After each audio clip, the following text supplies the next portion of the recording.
হ্যাঁ, ঠিকই দেখছো, আমি আবার লং ব্লগ দিচ্ছি। তো হ্যালো এভরিওয়ান, আমি বর্ণালী। আজ থেকে আমি ভেবেছি তোমাদের সঙ্গে ডেইলি ব্লগ শেয়ার করব।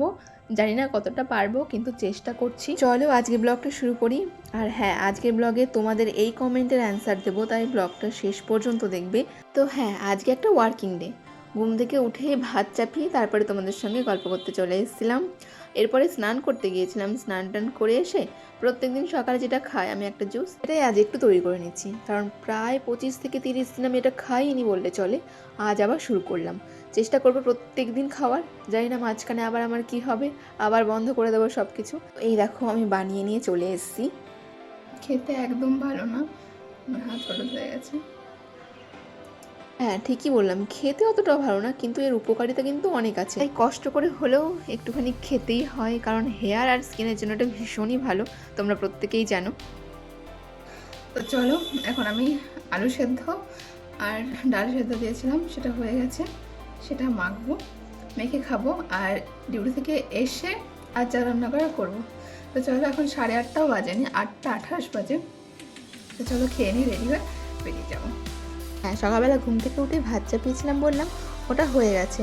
তাই একটুখানি লঙ্কা ভেজে নিচ্ছি, ওটা দিয়ে সেদ্ধটা মেখে খেয়ে তারপরে আমাকে এখন তাড়াহুড়ো করে ডিউটি যেতে হবে। এখানে আছে ডাল আর এখানে চাল, এগুলো মাখবো। এই হচ্ছে ডাল।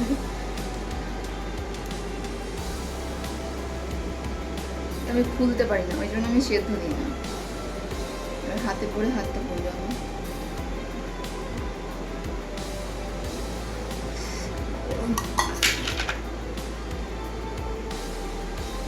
এইগুলো সেদ্ধই হয়নি, ভেতরে ওগুলো সেদ্ধ হয়েছে, তো এগুলোই নেবো একটুখানি, আর ওগুলো সবাই সেদ্ধ করতে দিতে হবে। প্রচুর গরম, ওপরেগুলো একদম সেদ্ধ হয়নি। কেন? নিচেরগুলো সেদ্ধ হয়ে গেছে, এই দেখো, এগুলো নিচেরগুলো, তো একটুকুনি নেবো, বাকিগুলো এই সবাই সেদ্ধ করতে দিতে হবে। তো চলো আমি এখন খাবারটা খেয়ে নিই, কারণ আমার এখন যদি আমি ভিডিও করে করে দেখাতে যাই না, আমার অনেক দেরি হয়ে যাবে, আমার বাস হতে হবে 9টা কততে বাসটা আছে। তো চলো, খাওয়া দাওয়ার ডান, এখন আমি হচ্ছি রেডি। সত্যি বলতে এই গরমে সব থেকে বিরক্তিকর যদি কোনো কিছু হয় আমার কাছে, তো এই ক্রিম মাখা।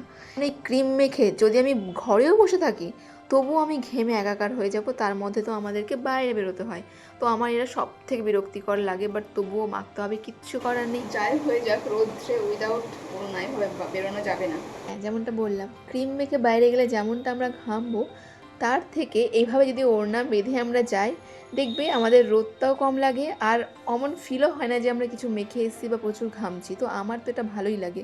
এই যে আমি বেরিয়ে পড়লাম, আর দেখো সানগ্লাস আছে, ওড়না বেঁধেছি, তারপরেও ছাতা নিয়েছি, কারণ এখানে প্রচুর গরম। তো চলো, এখন আমি এখান থেকে টোটো করে যাবো বাস স্ট্যান্ডে, আসার করে বাস স্ট্যান্ড থেকে বাসে করে। তো চলো চলো, টোটো করে বাস স্ট্যান্ড চলে এসেছি, এখান থেকে বাসে করে যাব। আর এই দেখো আমার হাতে 100 টাকা, এটা না আরও একটা টেনশন, মানে যদি খুচরো না নিয়ে বাসে উঠি, আমার একটা কেমন ভয় লাগে যে কী বলবে কন্ট্রাক্টর। কারণ সকাল সকাল কন্ট্রাক্টরের সঙ্গে ঝামেলা করতে বা কারোর সঙ্গে ঝামেলা করতে, দুটো কথা শুনতে কারোরই ভালো লাগবে না। তো যার কারণে আমার একটুখানি কেমন ফিল হয় যে খুচরো তো আজকে নেই, কী যে হবে, কী যে বলবে। বাট আমি চেষ্টা করি খুচরো রাখার। বাট সবসময় কি হয়ে ওঠে বলো, 30টা দিন মাসে কী করে খুচরো পাই, কোথায় পাই? অনেক বাসে কন্ট্রাক্টর বোঝে, আবার অনেকে বোঝে না, উল্টোপাল্টা বলে, তো তখন আমরা উল্টোপাল্টা বলে দিই। তো যাই হোক, চলো বাস থেকে নেমে সাইকেলটা নিয়ে এবার আমি যাচ্ছি সেন্টারের উদ্দেশ্যে। আর তোমরা সব সময় জানো আমি ডিউটি যাওয়ার সময় এবং ডিউটি থেকে ফেরার সময় যেটুকুনি ভিডিও করার করি, ডিউটি আওয়ার্সে কী কী করছি খুঁটিনাটি কখনোই করি না, কারণ আমার মনে হয় ব্যক্তিগতভাবে এটা করা উচিত নয়। আর কেন উচিত নয় এটা আমি তোমাদের খুব তাড়াতাড়ি ভিডিওতে শেয়ার করবো। এইটুকুনি জাস্ট বলবো যে পাবলিক কিন্তু ভালোর ভালো আর খারাপের খুবই খারাপ, তোমাকে দেখবে না তুমি কে। তাই সব সময় নিজের সেফটিটা নিজের কাছে রেখে তারপরে সব কিছু করা উচিত। আমি কিন্তু সেন্টারে চলে এসেছি, এখন আমি দরজা খুলছি। এর ফাঁকে তোমাদের করা কোশ্চেনটার অ্যান্সার করি। আমাকে যে কোশ্চেনটা করেছিল যে এনএম জবটা কি সত্যি ভালো, আমার ভয় হচ্ছে, ডিমোটিভেট হয়ে যাচ্ছে, এমন একটা কোশ্চেন করেছো। তার নিচেই দেখলাম যে একজন রিপ্লাই করেছে যে এখন কাজের চাপ প্রচুর বেশি, সেকেন্ড এনএম থাকলে তবুও কাজের চাপটা একটু কম হয়। এক্ষেত্রে আমার উত্তর হচ্ছে যে হ্যাঁ, একেবারেই সত্যি কথা। আমরা মা বাচ্চা সার্ভিসের সঙ্গে সঙ্গে কিন্তু অনেক অফলাইন কাজ করে থাকি, তার সঙ্গে ফিল্ড ভিজিটেড প্রচুর কাজ থাকে। এছাড়া এখন এতটা প্রেশার বেড়ে গেছে, তাও আবার অনলাইনে কাজের ওপর 2-3টে পোর্টালে রিপোর্ট করতে হচ্ছে। এছাড়া তো আমাদের আরও পাবলিক হেলথের কাজ আছে, যেখানে সিএইচও নেই, সেখানে সিএইচও দিদির কাজও আমাদের করতে হচ্ছে। তো বিশ্বাস করো, আমি বলছি আজকে আমাদের কাজ প্রচুর বেড়ে গেছে। আর বাড়ি এসে যে কাজের কথাটা একটা বোন তুলেছ, অবশ্যই এটাও সত্যি। আমি নিজে রাত জেগে অনেক দিন কাজ করেছি, সেই ভিডিওগুলো আমি তোমাদের সঙ্গে এখনও শেয়ার করিনি যে আমি কত রাত জেগে জেগে কাজ করেছি, সব তোলা আছে, আমি আস্তে আস্তে সব প্রোভাইড করব। বাট এটা বলবো, যে বলেছো কাজের চাপ বেশি, আমি তার সঙ্গে একমত। এখন কাজের চাপ প্রচুর বেশি হয়ে গেছে। আমি এখন সেন্টার থেকে বেরোতে বেরোতে 3টে পেরিয়ে যাই, আমি তারপর সেন্টার থেকে বের হই। আমি একা আর সত্যি পারছি না, বাট কোথায় বলবো, বলার তো জায়গা নেই। আমাদের সিস্টেমটাই এমন যে আমাদেরকে করতেই হবে, আমাদের না বলার কোথাও কোনো অপশন নেই।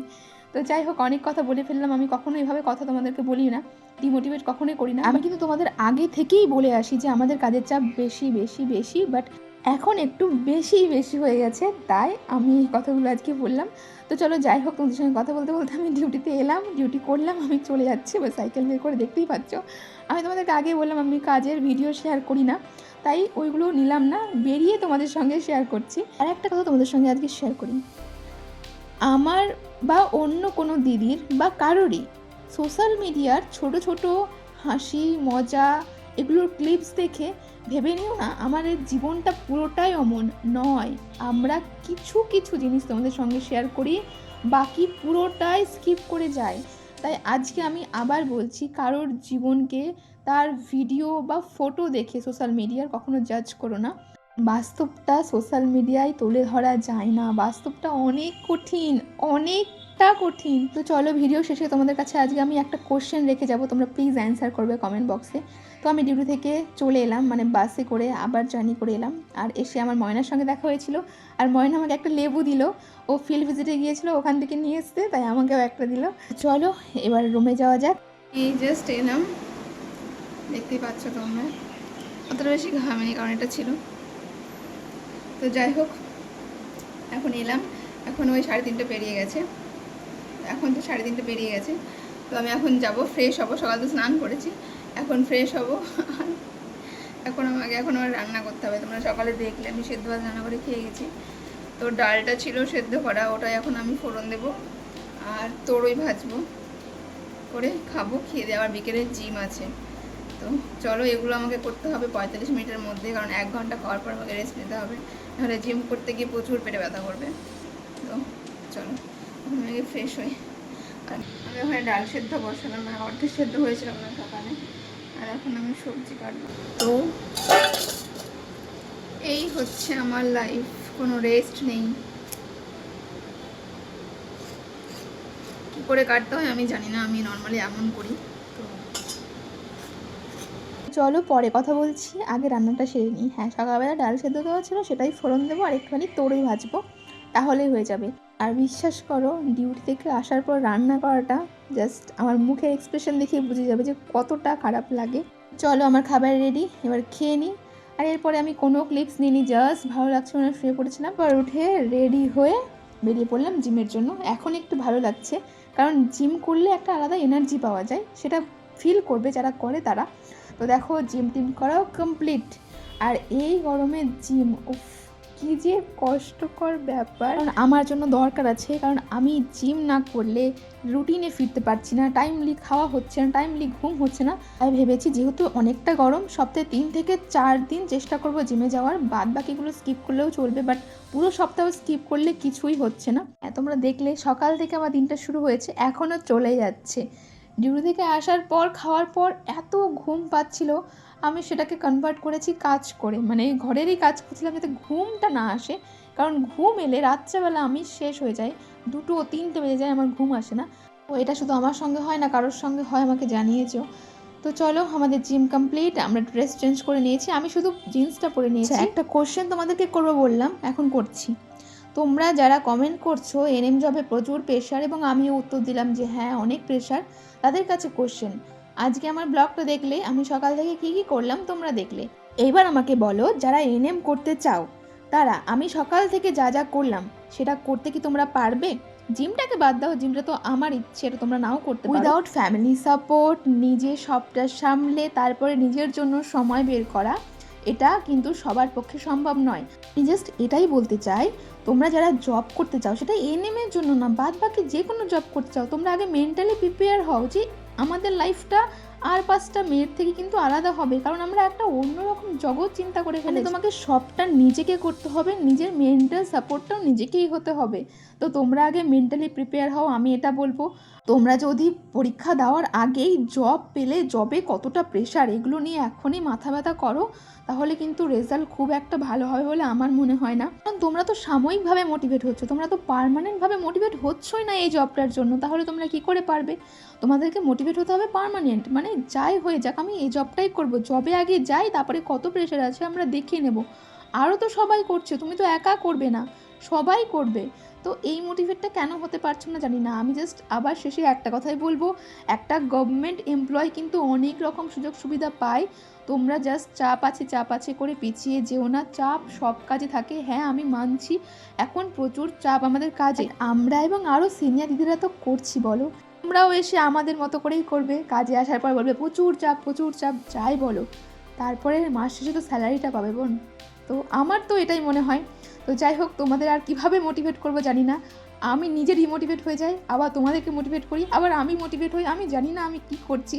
আমার কথাগুলো যদি খারাপ লেগে থাকে তাহলে সো সরি, আমার কথাগুলোকে মাইন্ডে নিও না, জাস্ট উড়িয়ে দাও। তো যাই হোক, আমি দেখো জিম থেকে ফেরার পথে সবজি বাজার করে নিয়ে চলে এসেছি। এখন আমি স্নান করবো, অলরেডি সকালে আবার স্নান করে ডিউটি যাই, আর এখন জিম থেকে এসে একবার স্নান করতে হবে। আমার পটল আর ঝিঙেটা বের করে নাহলে ভুলে যাবো। এই হচ্ছে আমার বাজার একজন। তো চলো এখন আমি স্নান করে আসি, আর ভালো লাগে না এখন। চলে এসছি, আর আমার সিরাম শেষ হয়ে গেছে, এটাকে অর্ডার করতে হবে। এ মাস আমার সব কিছু শেষ হয়ে গেছে, আমার শ্যাম্পু শেষ হয়ে গেছে, আমার টোনার শেষ হয়ে গেছে, হেয়ার মাস্ক শেষ হয়ে গেছে, অনেক কিছু শেষ হয়ে গেছে। তো আমার কাছে এখন শুধুমাত্র ক্রিমটা আছে, এই ক্রিমটাই মাখবো, টোনারটা অর্ডার করবো।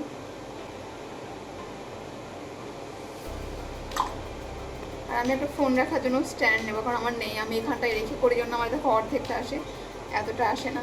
তো আমি খুব শীঘ্রই এটা নেবো, কারণ আমি এখন ভেবেছি যে আমি 30 দিনে 30টা ব্লগ দেবো, মানে যা করছি শেয়ার করবো। কারণ আমি খাবার ঘুমাবো, আমার প্রচুর ঘুম পাচ্ছে।